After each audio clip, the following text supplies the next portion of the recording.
শান্তি 28/2/2025 প্রাতঃমুরলি। ওম শান্তি। বাপদাদা মধুবন। বাবা বলেছে, মিঠে বাচ্চে, শান্তি যদি চাও তো অশরীরী হও। এই দেহভানে আসলেই অশান্তি হয়, তাই নিজের স্বধর্মে স্থিত থাকো। তো বাবা কি বলছে, শান্তি যদি চাও তাহলে অশরীরী হও। এই দেহভানে আসলেই কি হয়, অশান্তি হয়, তাই নিজের স্বধর্মে স্থিত থাকো। প্রশ্ন, যথার্থ ইয়াদ কি? ইয়াদের সময় কোন কথার বিশেষ ধ্যান চাই? উত্তর, নিজেকে এই দেহ থেকে ন্যারি আত্মা ভেবে বাবাকে ইয়াদ করা, এটাই হলো যথার্থ ইয়াদ। কোনো দেহ যেন ইয়াদ না আসে, এটা ধ্যান রাখা জরুরি। ইয়াদে থাকার জন্য জ্ঞানের নেশা চড়ে থাকতে হবে।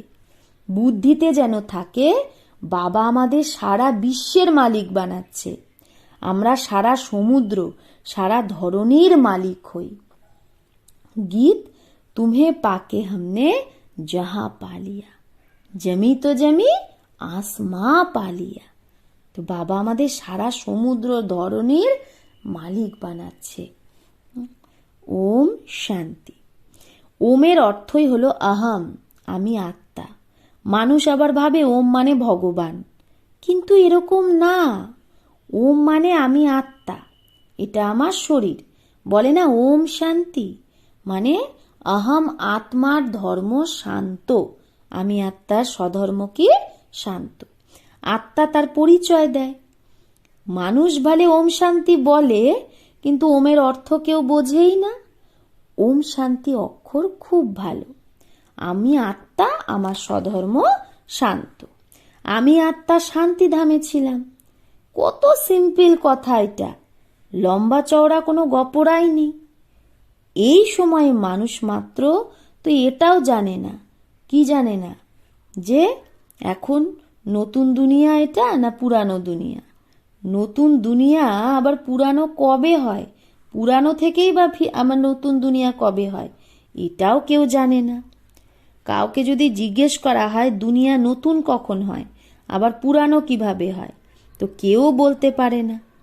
এখন তো কলিযুগ পুরানো দুনিয়া, নতুন দুনিয়া সত্য যুগকে বলা হয়। আচ্ছা, নতুনকে আবার পুরানো হতে কত বছর লাগে? নতুন দুনিয়া পুরানো হতে কত বছর লাগে? এটা কেউ জানে না, আমরা জানি 5000 বছর। মানুষ হয়ে এটাই যদি না জানে, তাহলে কি বলা হয়? বাবা বলে जानवर से भी बदतर, পশুর থেকেও খারাপ। जानवर तो अपने को कुछ कहते नहीं, मनुष्य कहते हैं हम पति थे। পশু কি বলবে? কিছু বলে না, কিন্তু মানুষ বলে আমি পতিত, হে পতিত পাবন এসো। কিন্তু তাকে কেউ জানেই না পতিত পাবনকে। পাবন অক্ষর কত ভালো। পাবন দুনিয়া, স্বর্গ, নতুন দুনিয়াকেই বলে। চিত্র দেবতাদেরই হয়, কিন্তু কেউ বোঝেই না যে লক্ষ্মীনারায়ণ নতুন পাবন দুনিয়ার মালিক ছিল। এই সব কথা বিহদের বাবা বসেই বাচ্চাদের বোঝায়। নতুন দুনিয়া কাকে বলে? স্বর্গকে। দেবতাদের বলে স্বর্গবাসী। এখন তো এটা পুরানো দুনিয়া, নরক। এখানে মানুষ হলো নরকবাসী। কেউ মারা গেলে বলে না স্বর্গবাসী হয়েছে, তার মানে এখানে নরকবাসী ছিল না, হিসাবেই তো বলে দিচ্ছে। বরাবর এটা নরক, কিন্তু যদি তুমি বলো তুমি নরকবাসী, তাহলে আবার বিগড়ে যাবে। বাবা বোঝায় দেখতে তো ভালে মানুষ, কিন্তু বুদ্ধি কি, কিন্তু চেহারা মানুষের, কিন্তু বুদ্ধি বানরের মতো সবার। এটাও গাওয়া হয় না?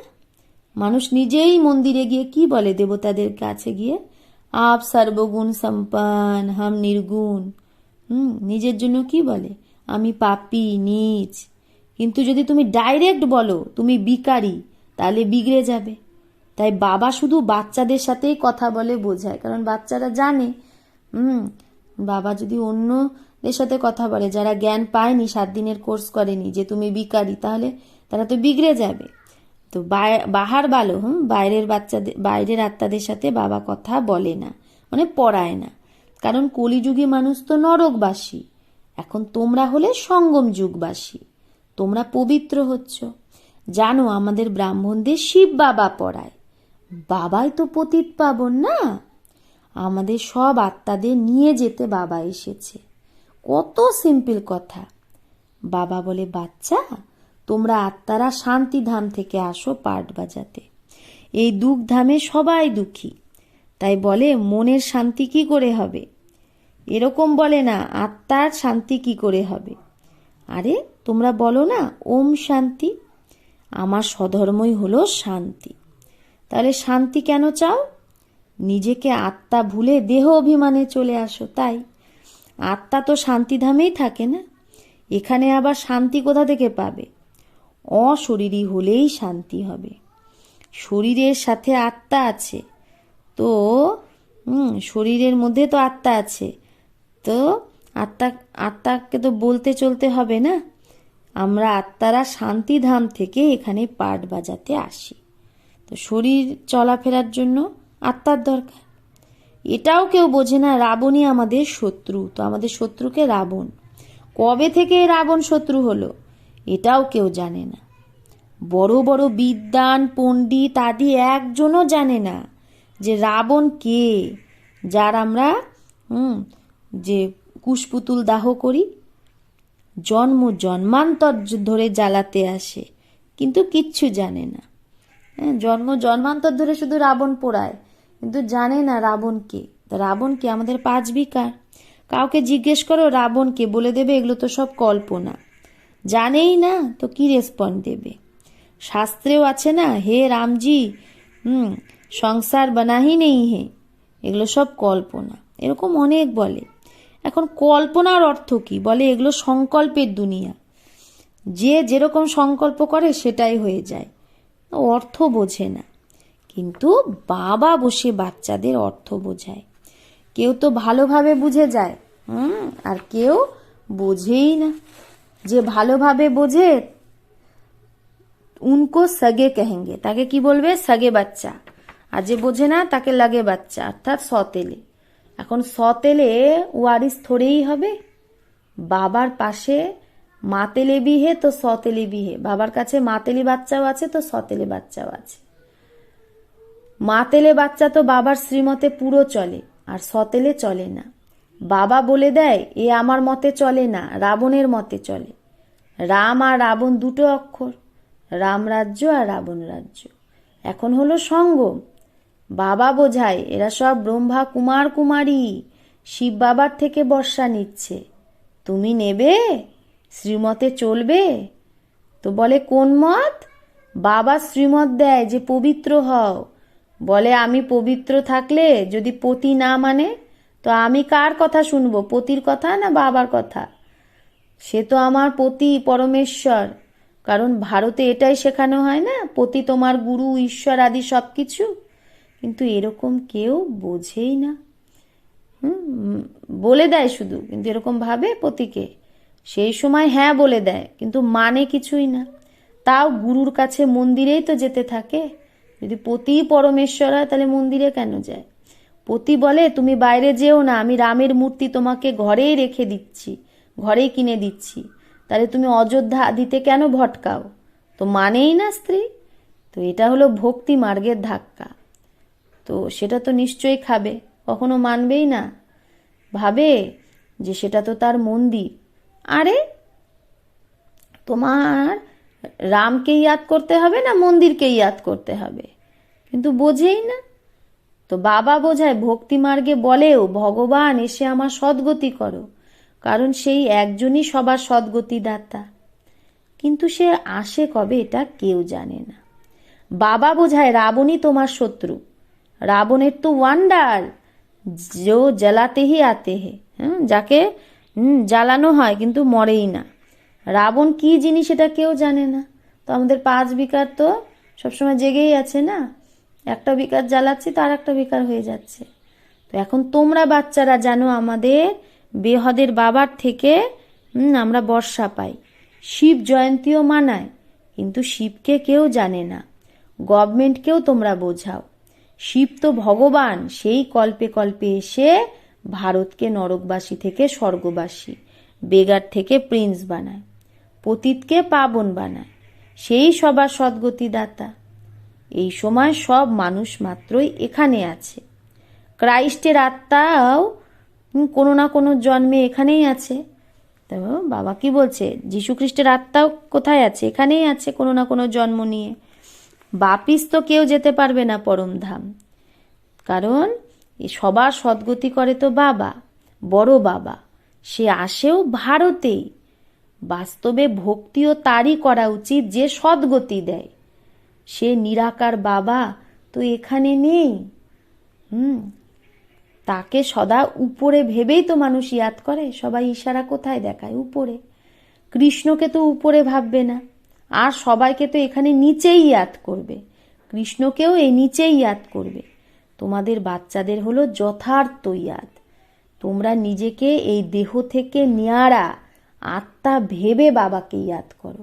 তাই আমাদের হলো অ্যাকিউরেট ইয়াদ। বাবা বলে তোমাদের কোনো দেহ ইয়াদ আসা উচিত না, এটা ধ্যান অবশ্যই রাখো। তোমরা নিজেকে আত্মা ভেবে বাবাকে ইয়াদ করো। বাবা বলে তোমার যেন কোনো দেহ ইয়াদ না আসে। বাবা আমাদের সারা বিশ্বের মালিক বানায়, সারা সমুদ্র, সারা ধরণী, সারা আকাশের মালিক বানায়। এখন তো কত টুকরা টুকরা হয়ে গেছে, এক দো কি হদ মে আনে নেই দিতে, একে অপরের বাউন্ডারিতে আসতে দেয় না। সত্যযুগে এগুলো কোনো ব্যাপারই হবে না। ভগবান তো এক বাবাই। এরকম না যে সবাই বাবাই বাবা বলেও, হিন্দু চিনি ভাই ভাই, হিন্দু মুসলিম ভাই ভাই, কিন্তু অর্থ বোঝে না। এরকম কখনো বলবে না যে হিন্দু মুসলিম ভাই বোন, না, আত্মারা আপোষে সব ভাই ভাই, কিন্তু এই কথাকে জানেই না। শাস্ত্র আদি শুনতে শুনতে সৎ সৎ বলতে থাকে, অর্থ কিছুই নেই। বাস্তবে হলো অসত্য, ঝুট। সচখণ্ডে সত্যই সত্য বলে, আর এখানে ঝুটই ঝুট। কাউকে বলো কি তুমি তো মিথ্যা বলছো, তো বিগড়ে যাবে। তোমরা সৎ বলো, তাও গালি দিতে লেগে যায়, তাই না? বাবা বলছে এখানে তো শাস্ত্র ঝুট, সবই ঝুট। তাই যদি তোমরা কাউকে বলো তোমরা তো ঝুট বলা, তো বিগড়ে যাবে। তোমরা সত্যি বলো, তাও তো কেউ গালি দিতে লেগে যায়। এখন বাবাকে তোমরা ব্রাহ্মণরাই জানো। তোমরা বাচ্চারা এখন দৈবী গুণ ধারণ করো। তোমরা জানো এখন 5 তত্ত্ব তম প্রধান। আজকাল মানুষ ভূত পূজা করে, ভূতকেই ইয়াদ করে। ভূত মানে 5 তত্ত্বের দেহের। বাবা বলে নিজেকে আত্মা ভেবে বাবাকে ইয়াদ করো, মামেকাম। ভূতকে ইয়াদ করো না, মানে দেহকে ইয়াদ করো না। গৃহস্থ ব্যবহারের থেকেও বুদ্ধির যোগ বাবার সাথে লাগাও। এখন দেহি অভিমানী হতে হবে। যত বাবাকে ইয়াদ করবে তো বিকর্ম বিনাশ হবে। জ্ঞানের 3য় নেত্র তোমরা পাও না, এখন তোমরা বিকর্মাজিত হও। আমাদের বিকর্মাজিত হতে হবে। সেটা হলো বিকর্মাজিত সংবাদ, আর এটা বিকর্মী সংবাদ। তোমরা যোগ বলের দ্বারা বিকর্মের ওপর জিত পাও, তার জন্য বিকর্মাজিত না। ভারতের যোগ তো প্রখ্যাত, মানুষ জানেই না। সন্ন্যাসীরা বাইরে গিয়ে বলে আমরা ভারতের যোগ শেখাতে আসি। তারা জানেই না যে এরা তো হঠযোগী, তারা রাজযোগ শেখাতেই পারে না। তোমরা হলে রাজ ঋষি, আমরা কি হলাম? রাজ ঋষি। তো ওরা হলো হদের সন্ন্যাসী, তোমরা হলে বেহদের সন্ন্যাসী। রাত দিনের পার্থক্য। তোমাদের ব্রাহ্মণ রাজা ছাড়া আর কেউ রাজযোগ শেখাতে পারে না। এটা হলো নতুন কথা। আমরা ছাড়া কেউ রাজযোগ শেখাতে পারবে না, নতুন কেউ বুঝতেই পারবে না। তাই নতুন কাউকে কখনো অ্যালাউ করা হয় না বাবার সামনে। এটা ইন্দ্র সভা না, এই সময় সবাই পাথর বুদ্ধি। সত্যযুগে তোমরা হও পারস বুদ্ধি, আর এখন হলো সঙ্গম। পাথর থেকে পারস এক বাবা ছাড়া কেউ বানাতে পারে না, তাই না? তোমরা এখানে আসোই পারস বুদ্ধি হওয়ার জন্য। কেন আসি আমরা? পারস বুদ্ধি হতে। বরাবর ভারত সোনার চিড়িয়া ছিল না। এই লক্ষ্মী নারায়ণ বিশ্বের মালিক ছিল। এরা কবে রাজ্য করত এটা কেউ জানে না। আজ থেকে 5000 বছর আগে এদের রাজ্য ছিল। তাহলে সেই রাজ্য এখন গেল কোথায়? তোমরা বলতে পারো 84 জন্ম আমরা ভোগ করেছি। 84 জন্ম তারা ভোগ করেছে না লক্ষ্মী নারায়ণ, এখন তম প্রধান হয়ে গেছে। আবার বাবার দ্বারা শতপ্রধান হচ্ছে তাতাত্তাম। এই নলেজ বাবা ছাড়া কোনো সাধু সন্ত আদি দিতে পারে না। সেটা হলো ভক্তি মার্গ, এটা হলো জ্ঞান মার্গ। তোমাদের বাচ্চাদের কাছে যে ভালো ভালো গীত আছে না, সেগুলোকে শোনো, তাহলে তোমাদের রোম রোম খাড়া হয়ে যাবে, রোমাঞ্চ খাড়া হয়ে যাবে, খুশির পারদ একদম চড়ে যাবে। তারপরে সেই নেশা স্থায়ীও থাকা চাই। এটা হলো জ্ঞান অমৃত। মানুষ শরাব পান করে তো নেশা চড়ে যায়, মদ খায় তো। এখানে এটা তো হলো জ্ঞান অমৃত, এরও নেশা চাই। তোমাদের নেশা কম হওয়া উচিত না, সদৈব যেন নেশা চড়ে থাকে। তোমরা এই লক্ষ্মী নারায়ণকে দেখে কত খুশি হও। জানো আমরা শ্রীমতে আবার শ্রেষ্ঠাচারী হচ্ছি। এখানে দেখেও বুদ্ধিযোগ বাবা আর বর্ষার মধ্যেই যেন লেগে থাকে। দাদা বলছে এখানে সবকিছু দেখেও বুদ্ধিযোগ যেন বাবা আর বর্ষাতেই লেগে থাকে। अच्छा, मीठे मीठे सिकिलधे बच्चों प्रति माता पिता बाप दादा का याद प्यार और गुड मॉर्निंग। रूहानी बाप की रूहानी बच्चों को नमस्ते। हम रूहानी बच्चों की रूहानी माता पिता बाप दादा को याद प्यार गुड मॉर्निंग और नमस्ते नमस्ते नमस्ते। शुक्रिया बाबा, आपको लाख लाख शुक्रिया। धारणा 1, বিকর্মাজিত হওয়ার জন্য যোগ বলের দ্বারা বিকর্মের উপর জিত প্রাপ্ত করতে হবে। এখানে দেখেও বুদ্ধিযোগ বাবা আর বর্ষার মধ্যেই যেন লেগে থাকে। 2, বাবার বর্ষার পুরো অধিকার প্রাপ্ত করার জন্য মাতেলা হতে হবে। এক বাবারই শ্রীমতে চলতে হবে। বাবা যা বোঝায় সেটা বুঝে অন্যকেও বোঝাতে হবে। বরদান, দিব্য বুদ্ধির লিফট দ্বারা 3 লোকের যে ভ্রমণ করে সেই সহযোগী ভব। তো দিব্য বুদ্ধির লিফট দ্বারা যে 3 লোকের ভ্রমণ করে সেই সহযোগী ভব। সঙ্গম যুগে সব বাচ্চারা দিব্য বুদ্ধির লিফট পেয়েছে। এই ওয়ান্ডারফুল লিফট দ্বারা 3 লোকে যেখানে চাও সেখানেই পৌঁছাতে পারো। তো এত সুন্দর আমরা বুদ্ধির লিফট পেয়েছি, লিফট দ্বারা যেখানে চাই, পরমধাম হোক, সূক্ষ্মবতন হোক, স্থূলবতন হোক, পৌঁছাতে পারি। শুধু স্মৃতির সুইচ অন করো তো সেকেন্ডে পৌঁছে যাবে। আর যতটা সময় যে লোকের অনুভব করতে চাও, চাহে স্থূল লোকের, চাহে সূক্ষ্ম লোকের, চাহে ব্রহ্মলোকের, ততটা সময় সেখানে স্থিত হতে পারো। এই লিফটকে ইউজ করার জন্য কি করতে হবে? অমৃত বেলায় কেয়ারফুল হয়ে স্মৃতির সুইচকে যথার্থ রীতিতে সেট করো। অথরিটি হয়ে এই লিফটকে কার্যে লাগাও, তো সহযোগী হয়ে যাবে, মেহনত সমাপ্ত হয়ে যাবে। স্লোগান, মনকে সদা আনন্দে রাখা, এটাই জীবনে বেঁচে থাকার কলা। মনকে সদা মজে রাখা, আনন্দে রাখা, এটাই জীবন জিনে কা কলা। অব্যক্ত ইশারা, একান্ত প্রিয় হও, একতা আর একাগ্রতাকে ধারণ করো। একান্তবাসীর ডবল অর্থ আছে। শুধু বাইরের একান্ত না, বরং একের অন্তে ক্ষয়ে যাওয়া, মানে হারিয়ে যাওয়া, এটাই একান্ত।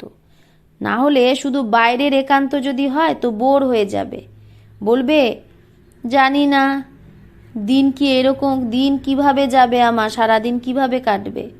কিন্তু এক বাবার অন্তে খো যাও, হারিয়ে যাও।